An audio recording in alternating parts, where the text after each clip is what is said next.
दोस्तों, एक बार भगवान श्री कृष्ण से पार्थ ने पूछा, माधव कोई ऐसा वाक्य कहिए जिससे दुख में भी सुख का अनुभव और सुख में भी हम उत्साहित ना हो। तब भगवान श्री कृष्ण मुस्कुराए और उन्होंने कहा, यह समय भी बीत जाएगा। इसका अर्थ यह कि चाहे अच्छा समय हो या बुरा, दोनों ही समय गुजरते अवश्य हैं। कोई समय सदैव के लिए एक जैसा नहीं रहता। किसी भी व्यक्ति के जीवन में सुख और दुख आती जाती रहती हैं। तो हमें केवल मन को इतना समझाना चाहिए कि हे मन, तू क्यों इतना व्यथित हो रहा है? अगर आज दुख के बादल घिरे हुए हैं तो कल सुख की वर्षा भी अवश्य होगी। और अगर फिर भी मन व्यथित हो रहा है तो अपने आसपास के संकेतों से आप एक उम्मीद अवश्य उजागर कर सकते हैं। जी हाँ, वक्त बदलने से पहले या मनुष्य के जीवन में खुशियाँ आने से पहले ईश्वर के द्वारा उसे कुछ शुभ संकेत अवश्य मिलते हैं, जिन्हें हम अपने मूर्खता में जान नहीं पाते।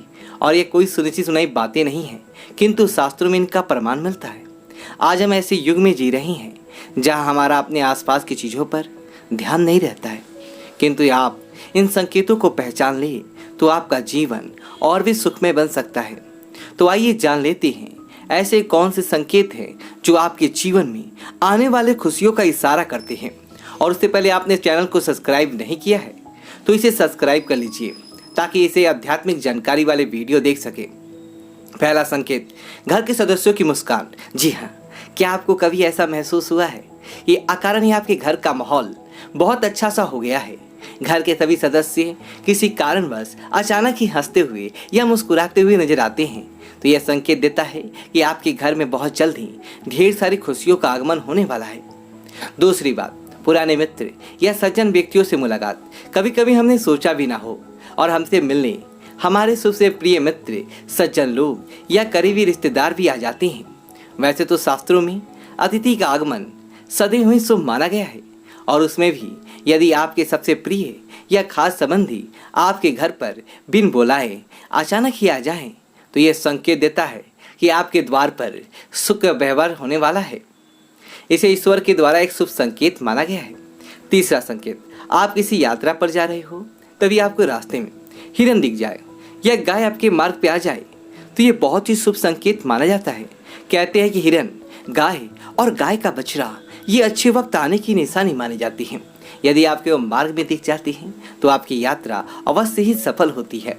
इसके अलावा शास्त्रों में यदि आपके रास्ते में जाते हुए क्या किसी व्यक्ति की शुभ यात्रा दिख जाए तो यह भी शुभ संकेत की तरफ इशारा करता है। चौथा संकेत, आपके घर में धन, गहने, मिठाइयाँ या नए वस्त्रों का आगमन।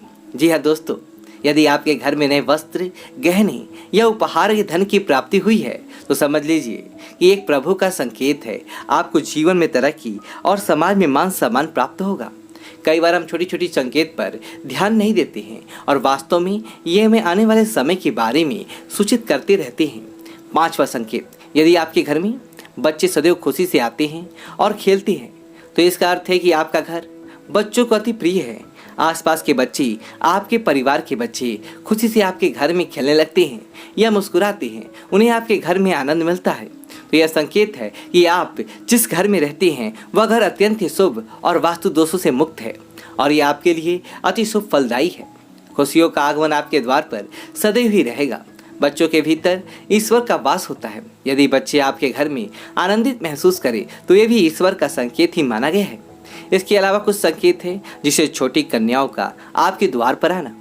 कोई ब्राह्मण, साधु या वैष्णव आपके द्वार पर बिन बुलाए आ जाए और आपको आशीर्वाद दे। आपके द्वार के बाहर भरे हुए पात्र दिख जाएं, जैसे जल से भरा हुआ घड़ा या दूध से भरा हुआ पात्र या दही से भरा हुआ पात्र। ये सारे संकेत और ये आपके जीवन में आने वाली अच्छे संकेत को दर्शाती है। तो दोस्तों, क्या आपको भी ऐसे संकेत मिलते हैं? तो कमेंट करके अवश्य बताएं। वीडियो अच्छी तो वीडियो को लाइक करें, अपने दोस्तों के साथ शेयर करें और कमेंट बॉक्स में जय श्री कृष्ण लिखें और हमारे चैनल को सब्सक्राइब करें। धन्यवाद दोस्तों।